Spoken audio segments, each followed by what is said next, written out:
Hello அம்மா. கிளம்பிட்டே இருக்கேம்மா. ஊருக்கு தானே கிளம்பிட்டே இருக்கேன். அதான் இன்னும் கொஞ்ச நேரம் தான். 2 பேரும் தான். கிளம்பியாச்சு. ட்ரெயின் ஏறிட்டு கூப்பிடுறேன். ஓகேவா? சரிம்மா. அவனை மாட்டாடா என் பம்பர கட்ட மண்டே. என்ன உன் முகத்துல 10 பட்டமா ஸ்லைட் ஒன்னா இது மாதிரி பிரகாசமா இருக்கு. ரொம்ப நாள் கழிச்சு ஊருக்கு போறோம்ல. உங்க அம்மாவை பார்க்க போறேன்னு மனசு துள்ளுதோ? இருக்கதா பின்ன. ரொம்ப நாள் கழிச்சு போறோம்ல. Jolly jolly.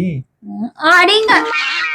அங்க போய் எது சொன்னாலும் பூம்பும் மாடு மாதிரி தலையாட்டுறது, உன்னோட பாசத்தை காட்டுறேன்னு உங்க பாதங்களை கண்ணீரால அபிஷேகம் பண்றது, அப்படியே பேசி பேசி மெழுகுவர்த்தி மாதிரி உருகிறது, அதெல்லாம் பண்ணன்னு வச்சுக்கோ மவனை ரிட்டர்ன் நீ சென்னை தான் வந்தாகணும். ஞாபகம் வச்சுக்கோ.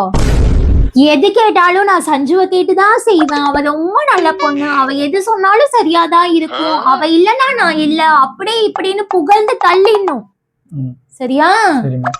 நீ சொல்ற ஒவ்வொரு வார்த்தையும் கடல்ல நங்கூர போட்ட மாதிரி நச்சுன்னு இருக்கணும். சரியா? அப்புறம் ஏதாவது பேசும்போது இருங்க நான் போய் சஞ்சுவை கூட்டிட்டு வந்துடுறேன், ஏதாவது பேசணும்னா சஞ்சுவை பக்கத்துல வச்சுட்டே பேசுவோம், அவ எது சொன்னாலும் சரியா இருக்கும் அப்படின்னு சொல்லணும். இப்படியே நாங்க என்ன சொன்னாலும் சரின்னு தான் சொல்லணும். நீ என்ன சொன்னாலும் சரியாதாமா இருக்கும், அப்படியே பண்ணிடலான்னு சொல்லணும். தப்பி தவறி நோ சொன்னான்னு வச்சுக்கோ, என்ன ஆகும்?